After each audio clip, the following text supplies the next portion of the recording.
Hay secretos que las familias más respetadas de México han intentado enterrar bajo décadas de silencio. Historias donde el brillo de los reflectores se apaga de golpe para dar paso a la oscuridad más absoluta del crimen organizado.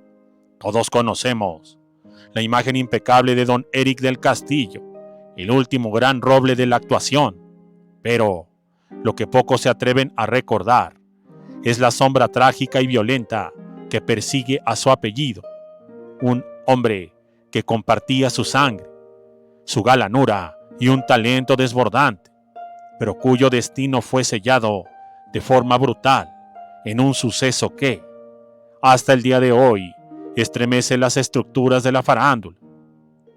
Esta es la crónica exhaustiva de Federico Falcón, el hermano que pudo ser leyenda, pero cuya vida fue arrebatada por las garras del bajo mundo en un crimen que cambió para siempre la historia negra de nuestra televisión y dejó una herida abierta en el corazón de los del Castillo.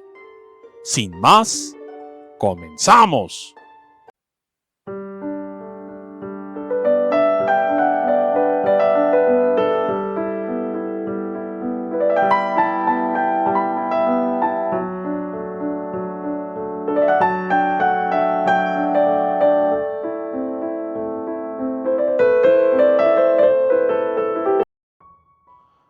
Federico del Castillo, quien decidió adoptar el nombre artístico de Federico Falcón para forjar su propio camino sin colgarse de la fama de su hermano. No era un actor del montón, poseía una presencia física imponente, una voz que dominaba cualquier escenario y esa mirada intensa que parece ser el sello distintivo de su linaje. Mientras Eric se consolidaba en el cine de acción y las telenovelas de época, Federico irrumpía con una fuerza inusitada en los años 70 y principios de los 80. Lo vimos destacar en producciones que hoy son pieza de culto, donde su capacidad para interpretar a hombres de carácter lo perfilaba como el sucesor natural de los grandes villanos de la pantalla. Sin embargo, detrás de la disciplina de los sets y los aplausos del público, Federico comenzó a transitar por senderos donde la línea entre la legalidad y el peligro se volvían cada vez más borrosa. En aquella época, el México de los 80 vivía una transformación peligrosa. El mundo del espectáculo no era una burbuja aislada. Las fiestas de la alta sociedad, los centros nocturnos de moda y los eventos privados se convirtieron en los puntos de encuentro entre las estrellas de televisión y los nuevos dueños del poder en las sombras. Federico Falcón, seducido quizás por el ritmo frenético de la fama y la necesidad de pertenecer a círculos donde el dinero fluía sin restricciones, comenzó a frecuentar amistades que operaban fuera de la ley. No se trataba de simples conocidos, sino de personajes que empezaban a tejer la red del narcotráfico que años más tarde desangraría al país.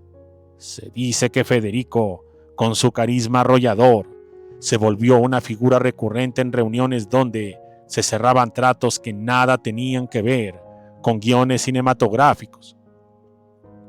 La tragedia que selló su vida no fue un evento fortuito ni un asalto común. Fue una ejecución con todas las marcas del crimen organizado. El 26 de mayo de 1981, el mundo del espectáculo despertó con la noticia que parecía sacada de la ficción más truculenta. El cuerpo de Federico Falcón había sido hallado con signos de violencia extrema. Los detalles que emergieron de los reportes policiales de aquel entonces, aunque manejados con una discreción sospechosa por una serie de situaciones, hablaban de ajustes de cuentas. Federico fue interceptado, sometido y asesinado con una frialdad que dejó claro que se trataba de un mensaje directo. La noticia cayó como una bomba en los pasillos de Televisa. Los compañeros que apenas horas antes habían compartido créditos con él no podían dar crédito a que el galán de la pantalla hubiese terminado sus días en un paraje solitario, víctima de él mismo. mal que sus personajes solían combatir.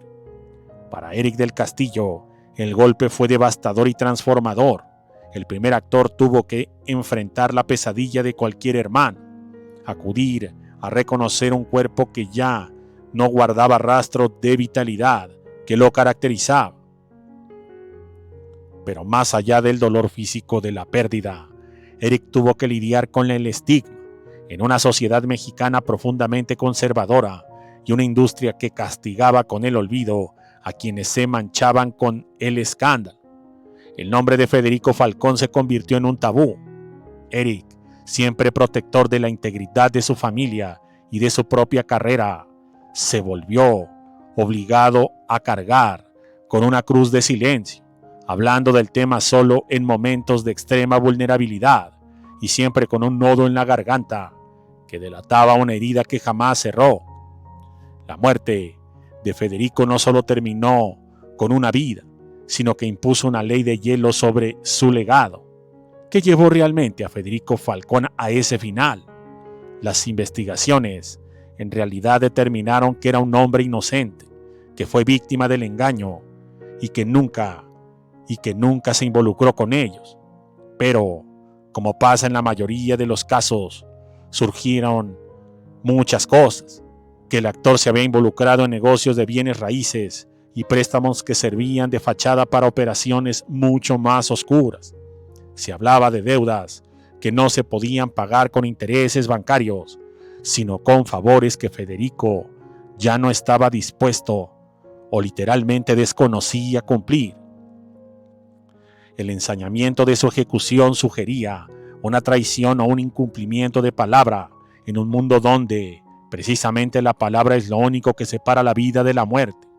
Algunos teóricos del misterio aseguran que Federico sabía demasiado sobre la conexión entre ciertos ejecutivos de la época y los capos emergentes, y que su asesinato fue la forma más rápida de garantizar su silencio eterno. A lo largo de las décadas, la familia del Castillo ha intentado supuestamente limpiar la memoria de Federico, presentándolo como una víctima de las circunstancias o una persona que estuvo en un lugar equivocado con las personas equivocadas. Sin embargo, los archivos policiales que duermen en el olvido cuentan una historia de seguimientos, de reuniones en hoteles de lujo y de una vida doble que Federico llevaba en la misma maestría con la que interpretaba sus papeles. La realidad es que nada se puede comprobar. Mientras en la pantalla era el héroe o el villano que todos amaban o odiaban, en la vida real era un hombre atrapado en una telaraña de compromisos de la que no hubo salida. Su muerte marcó un antes y un después en cómo la farándula mexicana percibía su relación con el poder. Fue el primer gran recordatorio de que la fama no es un chaleco antibalas. Hoy, cuando vemos a Kate del Castillo enfrentar sus propias controversias con figuras del bajo mundo, es imposible no trazar un paralelismo trágico con la historia de su tío Federico. Parece que la sombra de aquel suceso de 1981 proyecta su oscuridad sobre las nuevas generaciones de la familia, con una advertencia genética de los peligros que acecha tras las luces de neón. Federico Falcón pudo haber llegado a ser o no ser uno de los pilares de la televisión actual, compartiendo créditos y gloria con su hermano Eric, pero su decisión de cruzar la línea lo convirtió en un mártir involuntario de una época donde las estrellas creían ser intocables. Muchas gracias y hasta la próxima.